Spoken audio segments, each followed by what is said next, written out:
നിങ്ങൾ വായ്നാറ്റം കാരണം മറ്റുള്ളവരോട് സംസാരിക്കാൻ ബുദ്ധിമുട്ടുന്നുണ്ടോ? നിങ്ങളുടെ കോൺഫിഡൻസിനെ തന്നെ ബാധിക്കുന്ന ഒരു കാര്യമായിട്ട് ഇത് മാറിയിട്ടുണ്ടോ? നിങ്ങൾ 2 നേരം ബ്രഷ് വെച്ച് പല്ല് ഉരച്ച് തേച്ച് നോക്കി, ഞാൻ ഡെൻറ്റിസ്റ്റിനെ കണ്ട് പല്ല് ക്ലീൻ ചെയ്തു, എന്നിട്ടും എനിക്ക് ഈ പ്രശ്നം മാറുന്നില്ല എന്ന് പറഞ്ഞു നിൽക്കുന്ന ആൾക്കാരാണ് നിങ്ങളെങ്കിൽ നിങ്ങളുടെ പ്രശ്നം ഒരുപക്ഷെ വായിലുള്ളതായിരിക്കില്ല, അത് വയറ്റിലുള്ള എന്തെങ്കിലും പ്രശ്നങ്ങൾ കൊണ്ടായിരിക്കാം. അങ്ങനെയാണെങ്കിൽ ഇത്രയും കാലമായിട്ടും പല പല റെമഡികൾ നോക്കിയിട്ടും നിങ്ങൾക്ക് ഈ പ്രശ്നം മാറിയിട്ടില്ല എന്നുണ്ടെങ്കിൽ അങ്ങനത്തെ ആളുകൾക്കുള്ളതാണ് ഈ വീഡിയോ. ഞാൻ doctor Anagha Surendran, doctor Hiba Sarovia homoeopathy clinic, Perinthalmanna.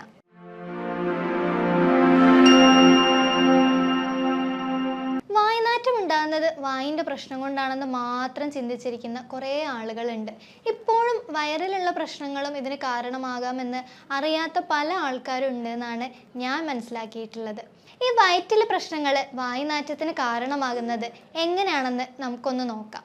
ഇതിന് പ്രധാനമായിട്ട് 3 കാരണങ്ങളാണുള്ളത്. ഒന്നാമത്തേതെന്ന് പറയുന്നത് GERD എന്ന് വെച്ചാൽ ഗ്യാസ്ട്രോ ഈസോഫാഗിയൽ റിഫ്ലക്സ് ഡിസീസ്. ഇതെന്താണെന്ന് വെച്ചാൽ നമ്മുടെ ശരീരത്തിൽ അമിതമായിട്ടുള്ള നമ്മുടെ ആമാശയത്തിൽ അമിതമായിട്ടുള്ള ആസിഡുകളും ദഹിക്കാതെ കിടക്കുന്ന ഭക്ഷണങ്ങളും പുളിച്ചത് കെട്ടലുകളൊക്കെ നമ്മുടെ മേലോട്ട് കയറി വന്ന് നമ്മുടെ വായിലോട്ട് എത്തുന്നതാണ്. രണ്ടാമതെന്ന് പറയുന്നത് മലബന്ധം. നമ്മുടെ ദഹന വ്യവസ്ഥ എടുത്ത് നോക്കുകയാണെന്നുണ്ടെങ്കിൽ നമ്മുടെ വായിൽ നിന്ന് ആരംഭിച്ച് മലദ്വാരത്തിൽ അവസാനിക്കുന്ന ഒരു കുഴൽ പോലെയാണ് ഈ ദഹന വ്യവസ്ഥ പോകുന്നത്. അപ്പോൾ നമ്മുടെ ശരീരത്തിൽ മലബന്ധം ഉണ്ട് എന്നുണ്ടെങ്കിൽ, മലം കറക്റ്റായിട്ട് പോവാതെ പഴകിയ മലം കുടലിൽ നിൽക്കുന്നുണ്ട് എന്നുണ്ടെങ്കിൽ ആ പ്രശ്നം വായിനെ കൂടെ ബാധിക്കാനുള്ള ഒരു സാധ്യത ഉണ്ട്. കാരണം ഇതെല്ലാം കണക്റ്റഡ് ആയിട്ടുള്ള ഒരു ട്യൂബ് പോലെയാണ് പ്രവർത്തിക്കുന്നത്. മൂന്നാമതായിട്ടുള്ളത് എന്ന് പറയുന്നത് അസിഡിറ്റി ഉണ്ടാക്കുന്ന H. പൈലോറി ബാക്ടീരിയകൾ നമ്മുടെ ആമാശയത്തിൽ അധികമായിട്ടുള്ളതാണ്. ഈ അണുബാധ ഗ്യാസ്ട്രൈറ്റിസിനോട് കൂടെ തന്നെ പല പല ഗ്യാസുകൾ പ്രൊഡ്യൂസ് ചെയ്യുകയും ഹൈഡ്രജൻ, മീഥേൻ പോലത്തെ ഗ്യാസുകൾ ഉണ്ടാക്കുകയും അത്തരം പ്രശ്നങ്ങളും അല്ലെങ്കിൽ അത്തരം ഗ്യാസുകളും ഈ വായുനാറ്റത്തിന് കാരണമാകാറുണ്ട്. ഈ പ്രശ്നം മാറാനായിട്ട് നമ്മുടെ ജീവിതശൈലിയിലും ഭക്ഷണ രീതിയിലും വരുത്താവുന്ന ചില ക്രമങ്ങളെ കുറിച്ചിട്ടാണ് അടുത്തതായിട്ട് പറയാൻ പോകുന്നത്.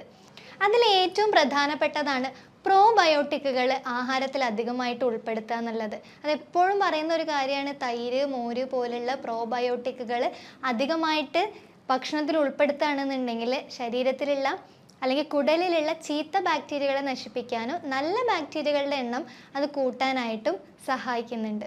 രണ്ടാമതായിട്ട് പറയാവുന്നത് മലബന്ധം ഒഴിവാക്കുക എന്നുള്ളതാണ്.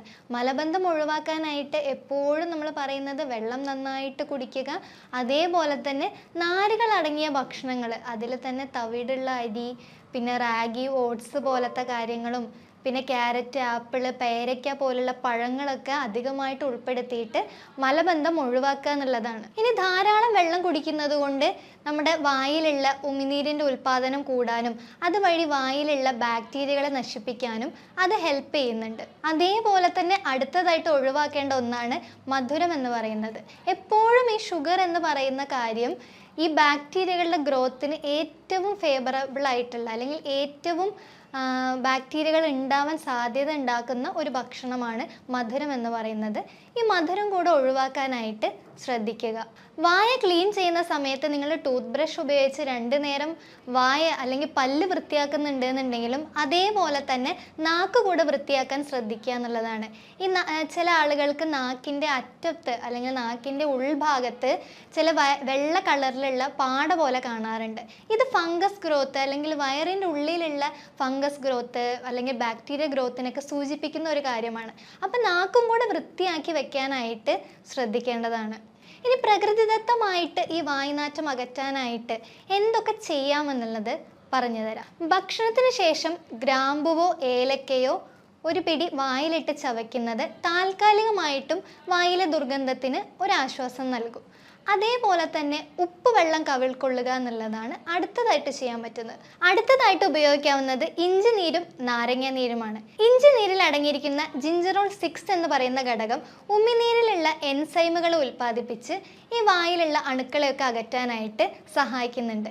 ഇതെങ്ങനെയാണ് ഉപയോഗിക്കേണ്ടതെന്ന് വെച്ചാൽ അല്പം ഇഞ്ചി നീരോ അല്ലെങ്കിൽ അല്പം നാരങ്ങ നീരോ ചെറു ചൂടുവെള്ളത്തിൽ കലക്കിയതിന് ശേഷം അത് വായ കഴുകാൻ ഉപയോഗിക്കുകയോ അല്ലെങ്കിൽ അത് വെള്ളത്തോട് കുടിക്കുകയോ ചെയ്യാം. അടുത്തതായി ഉപയോഗിക്കാൻ പറ്റുന്നത് പെരുംജീരകമാണ്. പെരുംജീരകം എന്ന് പറയുന്നത് ഉച്ചയ്ക്ക് ഭക്ഷണത്തിന് ശേഷം 1 ടീസ്പൂൺ വായിലിട്ട് ചവച്ചരച്ച് കഴിക്കാനായിട്ട് ശ്രമിക്കുക. ഇത് ദഹനത്തിനും വളരെ നല്ലതാണ്. അതേപോലെ തന്നെ വായിലുള്ള അണുക്കളെ നശിപ്പിക്കാനും സഹായിക്കുന്നുണ്ട്. അടുത്തതായിട്ടുള്ളത് കറുവപ്പട്ടയാണ്. കറുവപ്പട്ടയുടെ ഒരു കഷ്ണം വെള്ളത്തിലിട്ട് തിളപ്പിച്ച് അത് തണുക്കാൻ വെക്കുക. ഈ തണുത്ത വെള്ളം ഒരു മൗത്ത് വാഷായിട്ട് ഉപയോഗിക്കാം. വയറ്റിൽ ആസിഡ് കുറഞ്ഞതുകൊണ്ട് ദഹനം കറക്റ്റായിട്ട് നടക്കാതെ ഉള്ള പ്രശ്നമാണെന്നുണ്ടെങ്കിൽ 1 ടീസ്പൂൺ ആപ്പിൾ സിഡർ വിനെഗർ ഇതേപോലെ വെള്ളത്തിൽ ചേർത്ത് കുടിക്കുന്നത് നല്ലതാണ്. അടുത്തതായി അല്പം കടുകെണ്ണയിൽ 1 നുള്ളു ഉപ്പ് ചേർത്ത് അത് മോണയിലും പല്ലിലും തേച്ച് പിടിപ്പിക്കുക. അതിനുശേഷം 5 മിനിറ്റ് കഴിഞ്ഞ് കഴുകി കളയാവുന്നതാണ്. ഇത്തരം കാര്യങ്ങളൊക്കെ നിങ്ങൾ വീട്ടിൽ ചെയ്ത് നോക്കിയിട്ട് നിങ്ങൾക്ക് ഈ പ്രശ്നങ്ങൾ മാറുന്നില്ല എന്നുണ്ടെന്നുണ്ടെങ്കിൽ നിങ്ങൾ ഉറപ്പായിട്ടും ഒരു ഡോക്ടറെ കാണിക്കുക. നിങ്ങളുടെ ഈ വായ്നാറ്റത്തിനുള്ള പ്രശ്നത്തിനുള്ള കാരണം എന്താണെന്നുള്ളത് മനസ്സിലാക്കുക എന്നുള്ളതാണ്. അതിൻ്റെ റൂട്ട് കോസ് കണ്ടുപിടിച്ച് ട്രീറ്റ് ചെയ്യാനായിട്ട് ശ്രദ്ധിക്കുക. നിങ്ങൾക്ക് ഈ വീഡിയോ ഉപകാരപ്രദമായെന്ന് കരുതുന്നു. പുതിയൊരു വീഡിയോയുമായി വീണ്ടും കാണാം.